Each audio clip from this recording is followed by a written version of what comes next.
আমরা দেখেছি টিএসসি মতো জায়গায় 14,141 জন ভোটারের জন্য ভোট কেন্দ্র স্থাপন করেছেন। সেটা খুবই ইললজিক্যাল, খুবই হাস্যকর বিষয়। আপনি জানেন টিএসসি মতো জায়গায় সর্বোচ্চ গেলে 7 ঘন্টার মধ্যে আপনি 2 থেকে 2,500 3,000 ভোট কাস্ট করতে পারবেন। সেই জায়গায় আপনি যদি 14,000 দেন তাহলে আপনার মানে এই যে দুরভিসন্ধি সেটা সুস্পষ্ট আমাদেরকে নির্দেশ করে দেয়, চোখে আঙ্গুল দিয়ে দেখিয়ে দেন।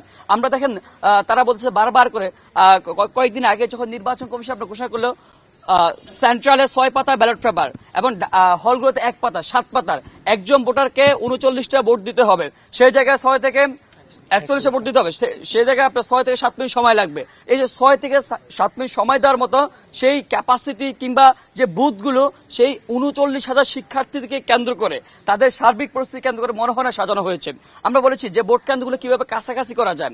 আমাদের উদ্দেশ্য একটাই, এত বছর পর ডাকসু নির্বাচন যাচ্ছে, যদি আমরা ভোটারদেরকে কোনোভাবে নিরুৎসাহিত করি, কোনোভাবে প্রতিবন্ধকতা তৈরি করি কিংবা তাদেরকে সে সুযোগটা তৈরি করে না দিই, তাহলে সেটা নির্বাচন কমিশনের ব্যর্থতায় পর্যবেসিত হবে।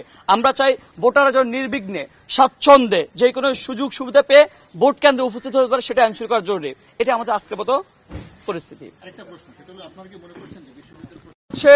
এটা স্পষ্ট করে বলা যায় না, তবে তাদের যে পূর্বজনের যে কৃতকর্ম সেটা তারা অনেক কিছু প্রতিমান হয়। প্রথম কথা আমরা দেখেছি যে নির্বাচন কমিশন তারা মনোনয়নপত্র উত্তোলনের সময়সীমা কিছু বিধিনিষেধ সেট করে দিয়েছেন, কিন্তু ঠিক এই সিনেট ভবনের মধ্যে ছাত্র দলের জিএস ক্যান্ডিডেট তানদিবারি হামিম তিনি কিন্তু সকল ধরনের যে রুলস রেগুলেশন সবকিছু ব্রেক করেছেন। কিন্তু পরবর্তীতে আমরা কি দেখেছি, নির্বাচন কমিশনের পক্ষ থেকে বলা হচ্ছে যে রুলস রেগুলেশন তিনি ব্রেক করেন নাই, তিনি 15 জন নিয়ে এসে মিছিল মিটিং দিয়েছেন, সেটা দরজার বাইরে দিয়েছেন, দরজার ভিতরে 5 জন নিয়ে ঢুকেছেন।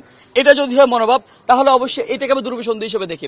আপনি দেখেন মনোনয়নপত্র উত্তোলনের দিন সময় শেষ হওয়ার পরে আধা ঘন্টা পরে ছাত্রদলের নেত্রীরা আপনার বঙ্গমাতা শেখ ফজিলাতুল ইসলাম মুজিব হলের মধ্যে তারা গিয়েছেন মনোনয়নপত্র উত্তোলন করতে, সাধারণ শিক্ষার্থী প্রতিরোধ করেছেন, সেই প্রতিরোধকে ছাত্রদল মব বলে আখ্যায়িত করেছেন। এই মবকে আবার নির্বাচন কমিশনের পক্ষ থেকে বলা হচ্ছে মবকে তদন্ত করা হবে। এই যে একটা গোষ্ঠীকে মনে হয় সুবিধা দিচ্ছে। আর আরেকটা দেখেন, ঠিক ওই দিনে মনোনয়নপত্র উত্তোলনের সময় শেষ, কিন্তু কারোর সাথে আলাপ আলোচনা না করে কিন্তু কি করেছেন তারা রাতে 9:30